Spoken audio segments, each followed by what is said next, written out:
Op! Op! Op! Oh! Oh! Oh! Oh! Oh! Oh! Bajen, magkuskus ka, Bajen! Only here in Camiguin. Camiguin.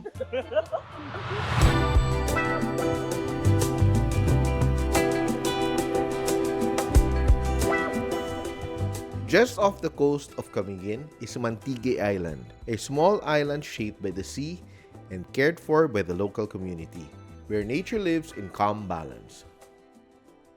So nandito tayo sa Sitio San Roque, sa Barangay Mahinog.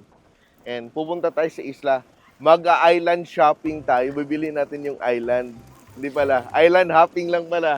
Problema ngayon kasi, medyo low tide. So, we have to walk from here, the shoreline, dun sa bangka para makatawid tayo ng isla. Kaya samahan nyo kami ngayon. We will be swimming a little bit and maybe snorkeling or free diving. Hindi namin alam kung ano mangyayari doon. Pero I'm excited kasi a break from the office. Masaya ito. Kaya daw languyin niya kasi by boat, nasa mga 15 to 20 minutes. Siguro pag speedboat, mas mabilis. So look at that. Napaka-serene ng ating feeling. Mangroves over there. And behind me is the island of Camiguin. Yan, no? I don't know if I've been to this island, pero titingnan natin later. Woo! Woo! Ah! Yeah. Ay!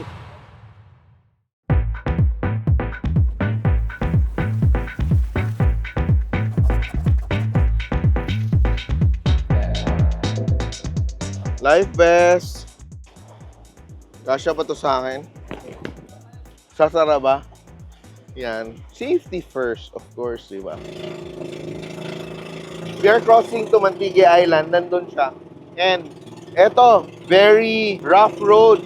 Hindi naman over, pero medyo na-feel mo talaga yung alon. Kaya kung hindi ka talaga sanay sa ganito, medyo matatakot ka or mahihilo ka.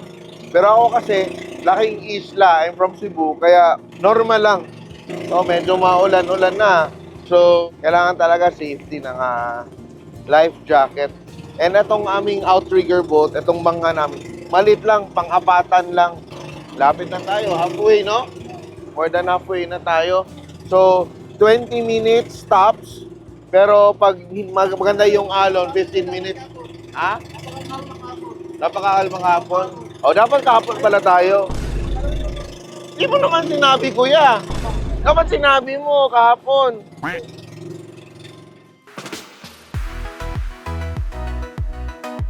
Mantigue is only about 4 hectares. You can walk around it in about 15 minutes. But when I got there, I realized something. It's not the kind of place you rush. This protected marine sanctuary is known for its white sand and clear blue seas. We had to walk a few meters and we did a bit of snorkeling.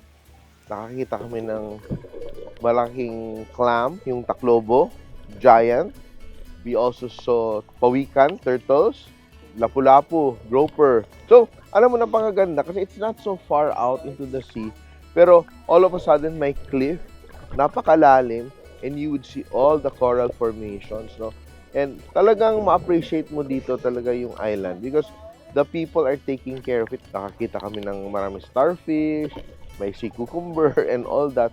Pero everyone in the island respects the ecology of their surroundings. At nakakain pa ng sea urchin yung buong team. Ito, kasi ako sanay na sanay ako dyan. Sila, they're so surprised. Sea urchin, open in front of you, 300 pesos, isang bucket. Alam mo, we are so blessed dahil we thought na pagdating natin magiging maulan. But look at that, it's so sunny. Oh. Ang ganda ng dagat dito sa Mantigue Island. And fortunate enough, pagdating namin, kapag snorkeling kami, hindi pa masyadong tirik yung araw. So, perfect ng perfect. Now that we're leaving, such a beautiful day to take photos and enjoy the island. Mabango yung lugar, no? It's well maintained. Kaya, one thing I really like dito sa Camiguin, it's not too touristy, though titignan mo yung kanilang infrastructure, maganda yung pagka-setup. There are no like vendors parang chasing you around. There are no people bothering you. Napakaganda. And I'm so happy to be back in Mantigue Island.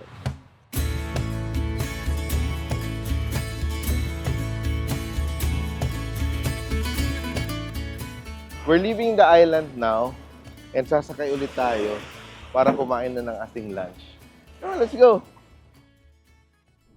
After a morning at Mantigue Island, the journey continues.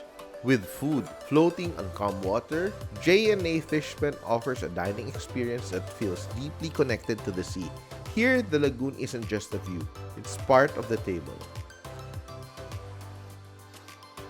Ang bumibisita dito, usually yung ino-order nila is yung seafoods, kagaya po ng crab. Kasi meron kaming crab na makikita nyo doon sa cage namin. Meron kaming iba't ibang mga isda. Depende kung ano yung season. Tapos, meron kaming talakitok, meron kaming lapu-lapu, may danggit, may malasugi para pangkilaw. Meron din kaming squid, mulmol. So, yung location po sa J&A Fishpen, makikita natin. Kasi ang Taguinis Lagoon is part po siya sa Binoni. So this is such a beautiful lunch spot kasi we are eating beside the lagoon. And eto siya, may mga live na mga fish and mga seafood dito. When you order the right things and they will catch it from the mga fish pens dito. And this is a parang perfect spot pag dumadayo ka. And I think we came at a perfect time na medyo late lunch na kami kasi galing tayo sa isla, di ba? So what happened is that wala na masyadong tao. So very calm, very relaxed. And now we have our food. And I will start out with the kinilaw. Very classic kinilaw.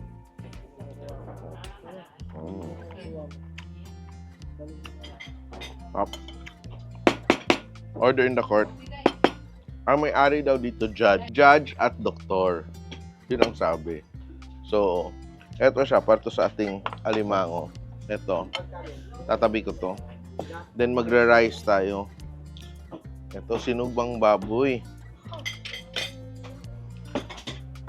Huwag na tayo maglokohan, ha. Yan, ha. Buong rice yan. And ito yung sabaw ng ating butter and garlic natin na sabaw ng ating crabs. Isa pa. Yan. So ito ha, lalaki itong ating, so hindi siya maalige ha. Yan.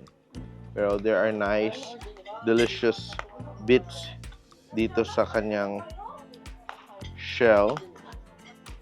We'll try to harvest all the goodness ng ating crab. Then, eto.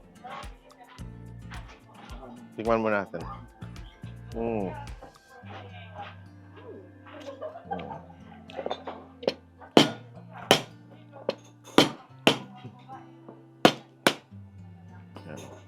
Okay na yan. So, nag-order tayo ng sweet and sour na isda. Merong pansit. May talong din tayo. So, yun ang maganda sa mga ganitong klaseng mga areas where malapit sa dagat. You really taste a lot of different kinds of seafood. Pangpahaba ng buhay, oh.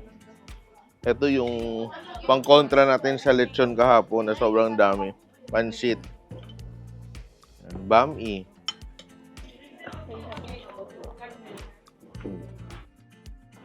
In fairness, masarap yung bami nila. Sinigang.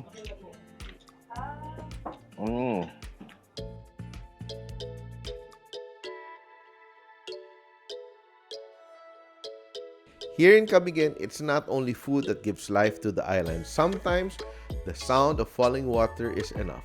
Standing in front of Katibawasan Falls, I didn't feel the need to say much.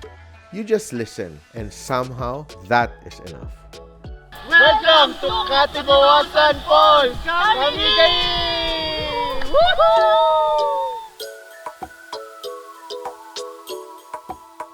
Eto, first time ko makarating dito, and it's a very elegant waterfall. Kasi look at that, oh. That's 75 meters from the top, and it just like pour into this round pool. Ako naiisip ko, parang nagbubuhas ka ng, di ba, mainit na tubig sa tasa. Kasi it's really round. But this is 75 meters high.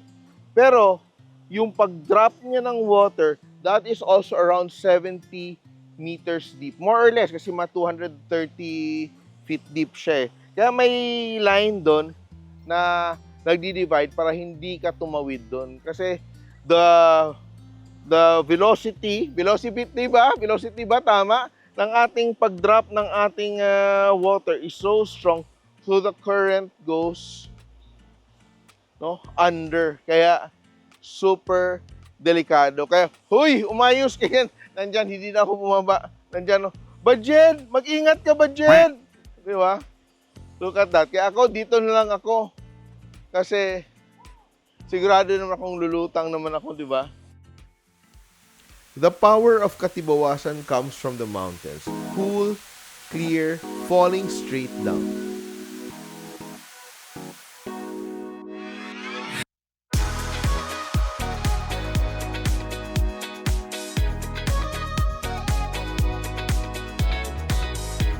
It reminds me that strength doesn't always have to be loud. But here, Tawasan Falls offers a gentler energy. Easy, refreshing, welcoming. Two waterfalls, two moods, both teaching the same thing. Slow down and be present. So, we are dropping by another falls dito sa Camiguin. Tawasan Falls. Pero ito is not as grand as the other one we went to. Ito siya is just like half the length. Pero ito siya, very accessible din. So, just over the corner, makikita na natin yung falls.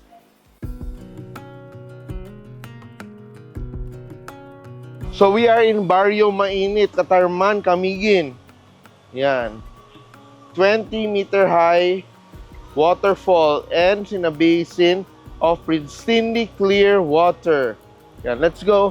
Let's check out the waterfall. Look at that, no? Maganda pa rin siya. Not as high, pero it's beautiful. And it's very accessible. Pag mga taong ayaw maglakad ng malayo, this is ideal. Just over a few meters walk, kita mo na siya.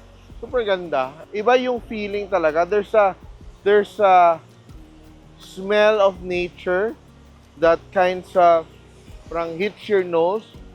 And parang daming mga iba't ibang mga varieties of trees. Oh. So, I could imagine na very magical talaga to, lalo na pag medyo magkulimlim na or at early dawn. There's a certain kind of peace that it gives you, no? At saka yung hangin, malamig at medyo damp siya. Ang ganda niya, oh. Especially now that the sun hits the trees. Buhay na buhay siya. Camiguin is an island shaped by water. From its waterfalls to its springs, everything here flows with purpose. After exploring Mantigay Island, enjoying a good lunch, and visiting two waterfalls, we headed to the Santo Niño Cold Spring, one of Camiguin's quiet favorites.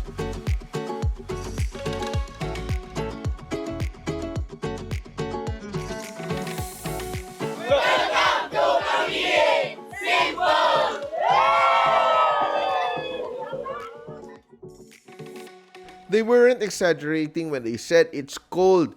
The water stays around 20 to 22 degrees Celsius, flowing straight from Mount Mambahaw.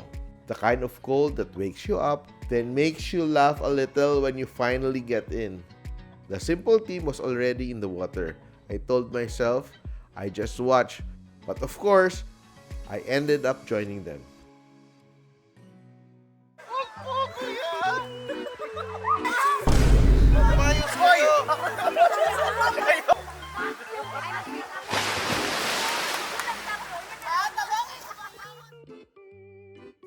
Mag-synchronized swimming tayo. Yeah, boy.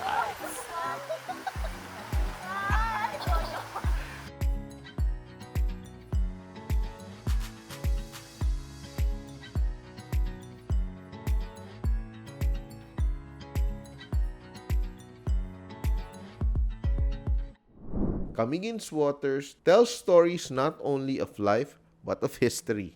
The sunken cemetery stands quietly offshore, a village once lost to volcanic eruptions, now resting beneath the sea. Marked by a white cross rising from the water, it reminds you that this island has learned how to live with change. As the sun begins to set, the place becomes still. You don't talk much here.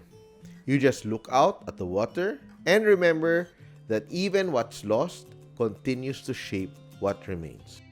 Stud chef. Saging. Barbecue na saging. Ginanggang ang tawag dito. Inihaw lang siya ng sabaw. So ito lutong probinsya. Pagkatapos ito mag-progress ng margarine at asukal. Yun lang yun.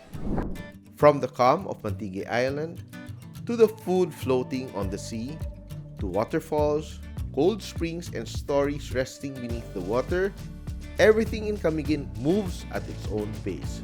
Sometimes all you need to do is be still, breathe, and let the island stay with you.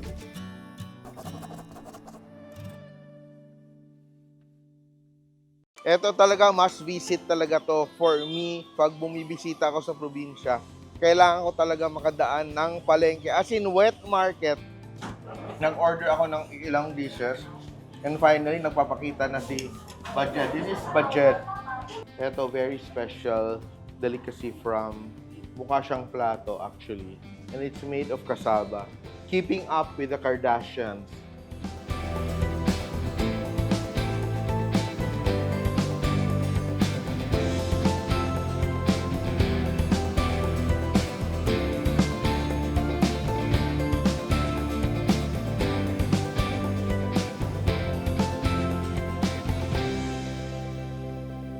Simple.ph. Living made simple.